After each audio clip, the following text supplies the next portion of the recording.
আল্লাহর হাবিব সাল্লাল্লাহু আলাইহি সাল্লাম মক্কার জমিনে কাফিরদেরকে দাওয়াত দিতে লাগলেন, আল্লাহর ইবাদত করো, আল্লাহর জিকির করো, আল্লাহর প্রশংসা করো। এরকম দাওয়াত দিতে দিতে কিছুদিন পরে বিষ্ণু ইসলাম বলতে শুরু করলেন, রহমানের ইবাদত করো, রহমানের জিকির করো, রহমানের পায়ে সেজদায় লুটিয়ে পড়ো। তখন কাফেররা প্রশ্ন শুরু করে দিল, মুহাম্মদ এতদিন বলতা আল্লাহ, এখন কইতেছ রহমানের কথা, আসলে কোনটা? আল্লাহরে তো আমরা চিনি, রহমানরে তো আমরা চিনি না। আল্লাহর দাওয়াত দিচ্ছ, আল্লাহর গুণগান গাইছো, আল্লাহকে আমরা চিনি জানি, কিন্তু রহমানটা আবার কে? সে আবার কবে আসলো, কোত্থেকে আসলো, কবে থেকে আছে, কতদিন থাকবে? রহমানরে তো আমরা চিনি না। ওরা রহমান চিনে না। এজন্য আল্লাহ তাআলা রহমানকে চিনায় দেওয়ার জন্য আর রহমান নামে একটা সূরা নাজিল করে দিলেন। وَإِذَا قِيلَ لَهُمُ اسْجُدُوا لِلرَّحْمَنِ قَالُوا وَمَا الرَّحْمَنُ, যখন তাদেরকে বিশ্বনবী বললেন রহমানের পায়ে সেজদা দাও, রহমানের জন্য সেজদায় লুটিয়ে পড়ো, ক্বালু আমার রহমান, তারা বলল রহমানটা আবার কে? রহমান কে? আল্লাহ চিনি, রহমান রে তো চিনি না। এখন রহমানকে এটা চিনানোর দরকার আছে না নাই? রহমানকে এটা চিনানোর জন্য আল্লাহ তাআলা আর রহমান নামে কোরআনে একটা সূরা নাজিল করলেন। চিল্লায় পড়েন আল্লাহু আকবার। কাফেরদেরকে জানানোর জন্য রব্বুল আলামিন সূরাত আর রহমান নাজিল করলেন আর বললেন, আর রহমান আল্লামাল কুরআন খলাকাল ইনসান আল্লামাহুল বায়ান। দয়াময় রহমান শেখালেন কোরআন, বানালেন ইনসান শেখালেন বায়ান। দয়াময় রহমান শেখালেন কোরআন, বানালেন ইনসান শেখালেন বায়ান। দয়াময় রহমান শেখালেন কোরআন, বানালেন ইনসান শেখালেন বায়ান। দয়াময় রহমান শেখালেন কোরআন, বানালেন ইনসান শেখালেন বায়ান। আল্লাহু আকবার। আল্লাহ বলেন রহমান রে চিনো না? আর রহমান আল্লামাল কোরআন খলাকাল ইনসান আল্লামাহুল বায়ান। আমি হলাম রহমান, আমি দয়াময়, আমি মেহেরবান। আমার দয়ার কোনো শেষ নাই, আমার মায়ার কোনো শেষ নাই। আমার দয়া ভালোবাসা ছাড়া এই পৃথিবীতে কোনো কিছু হওয়া সম্ভব। ওয়াসিআত রাহমাতি কুল্লা শাই, সব জায়গায় আমার আল্লাহর রহমত আছে না নাই? আল্লাহর রহমত ছাড়া এক ফোঁটা বৃষ্টি আকাশ থেকে জমিনে ঝরে, আল্লাহর রহমত ছাড়া একটা গাছের পাতা মাটিতে পড়ে, আল্লাহর রহমত ছাড়া একটা শ্বাস আমরা ভেতরে ঢুকাতে পারি, আল্লাহর রহমত ছাড়া পৃথিবীতে কিচ্ছু সম্ভব না। চিল্লায় বলেন ঠিক কিনা? আমার আল্লাহর দয়া ভালোবাসা যে কত বেশি আমরা জানি না, আমরা জানি না। আরশের বুকে আল্লাহ বিশাল সাইনবোর্ডে লিখে রেখেছেন, সাবাকাত রাহমাতি গাদাবি, সাবাকাত রাহমাতি গাদাবি। এর মানে হচ্ছে আমার রাগের উপরে আমার দয়া বিজয় লাভ করেছে। সাবাকাত রাহমাতি গাদাবি, আমার রাগও আছে, আল্লাহর রাগ আছে না? আমার দয়াও আছে, আল্লাহর দয়া আছে না? আল্লাহ বললেন আমার রাগও আছে, আবার আমার দয়াও আছে, তবে জেনে রেখো আমার রাগের চেয়ে দয়া বেশি। আল্লাহর কোনটা বেশি? দয়া বেশি। আমাদের পাপ অন্যায় যত বড় হোক, মনে রাখবেন আল্লাহর দয়া তার চাইতেও বড়। নাকি ছোট? আপনি যত বড় পাপ করেন না কেন, আমাদের জন্য আল্লাহর পক্ষ থেকে দয়া আছে না নাই? বনি ইসরায়েলের এক লোক সিরিয়াল কিলার ছিল, খালি মার্ডার করতো, সিরিয়াল মার্ডার।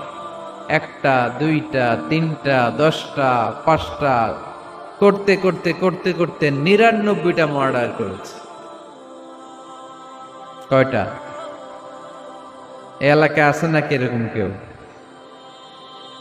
99টা মার্ডার। কল্পনা করা যায়? 99 জন মানুষকে সে নিজ হাতে হত্যা করেছে। 99 মার্ডার করার পরে তার মনে ভয় আসলো, হায় রে, না জানি আল্লাহ আমার সাথে কেমন আচরণ করে আখিরাতে। আমার তওবা আছে কিনা কপালে জানি না, আমার তো ক্ষমা নাই, কি করব আমি? তো সে লোকজনদেরকে জিজ্ঞেস করলো, আমার ক্ষমা আছে কিনা, এটা কে বলতে পারবে? আমাকে আল্লাহ মাফ করবে কিনা? তারা সবাই বলল, এই এলাকায় এক আল্লাহর ওলি আছে, তার কাছে যাও। সে আল্লাহর ওলির কাছে যেয়ে বলে, ও আল্লাহর ওলি, আমি 99টা হত্যা করেছি, 99টা মার্ডার, আমার কপালে ক্ষমা আছে কিনা তুমি একটু বলো। আল্লাহর ওলি কই, কি বললা? 99টা মার্ডার? হায় হায়, সর্বনাশ, তোর কোনো ক্ষমা নাই। এবার যে মার্ডার করছো, কয় আমার যেহেতু ক্ষমা নাই, তোরে বাঁচায় রেখে লাভ কি, তোরেও দিলাম শেষ করে। এবার সেঞ্চুরি করে ফেলাইছে। কথা বুঝতেছেন? আমার যেহেতু ক্ষমা নাই, তো তোরে বাঁচায় রেখে কি লাভ, তোরেও শেষ করে দিলাম। এবার সেঞ্চুরি। সেঞ্চুরি করার পরেও ভয় আছে না নাই অন্তরে? অন্তরে তো আল্লাহর ভয়, কই যাবে? খুঁজতে লাগলো কে সমাধান দিতে পারবে। একজন বলল, ওই এলাকায় একজন বড় আলেম আছে, ওই আলেমের কাছে যাও। সে আলেমের কাছে যে বলে, আলেম, আমি 99টা হত্যা করেছি, এখন আমার বড্ড ভয় হয়, আল্লাহ আমারে মাফ করবে কিনা, তুমি একটু আমারে বলো। আলেম বলে, তোমার গুনাহ যত বড়ই হোক, আমার আল্লাহর দয়া তার চাইতেও বড়। তুমি কি পাপ করেছো, কি অন্যায় করেছো? তুমি জানো না আমার রব কত মেহেরবান, তিনি কত দয়ালু, তিনি ভালোবাসার আধার, তিনি করুণার আধার। তোমার পাপ অন্যায় যদি হয় খালের পানির সমান, বিলের পানির সমান, আমার আল্লাহর দয়া সাগরের পানির সমান। তোমার পাপ আর অন্যায় যদি হয় পাহাড়ের সমান, আমার আল্লাহর ভালোবাসার দয়া হচ্ছে আকাশের সমান। তুমি যদি তওবার মতো তওবা করতে পারো, ক্ষমার মতো ক্ষমা চাইতে পারো, চোখের পানি ছেড়ে, চোখের পানির বড় দাম, চোখের পানির মধ্যে বিশাল কারিশমা, এটা আল্লাহ খুব পছন্দ করে। 2 ফোঁটা পানি আল্লাহ পছন্দ করে। এক, জেহাদের ময়দানে শহীদের গা বেয়ে ঝরে পড়া রক্তের ফোঁটা। 2 হচ্ছে অনুতপ্ত বান্দার চোখের পানির ফোঁটা। বান্দা যখন অনুতপ্ত হয়ে চোখের পানি ছেড়ে কাঁদে, তার চোখের পানি চোখ বেয়ে নাকের ডগা বেয়ে মাটিতে পড়ার আগেই ওই অনুতপ্ত বান্দার সব গুনাহ আল্লাহ মাফ করে দেয়। সে জিজ্ঞেস করলো, আমার ক্ষমা আছে কিনা? আলেম বলে, আছে, ক্ষমা আছে। তওবার মতো তওবা কর, তাওবাতান নাসুহা, তওবার মতো তওবা করলে আল্লাহ ঠিকই মাফ করবে। সে এতটাই অনুতপ্ত হলো, এতটাই, সে আল্লাহর কাছে ক্ষমা চাইতে শুরু করলো। আলেম পরামর্শ দিল, তুমি যে এলাকায় থাকো এলাকাটা ভালো না, এলাকাটা ছাড়ো, এখানে সব ডাকাতদের এলাকা, তুমি একটা ভালো এলাকায় যাও, ওখানে যে তওবা করে ভালো মানুষ হয়ে যাও। সে নিয়ত করে কাপড় চোপড় গুছিয়ে ভালো এলাকায় যাবে।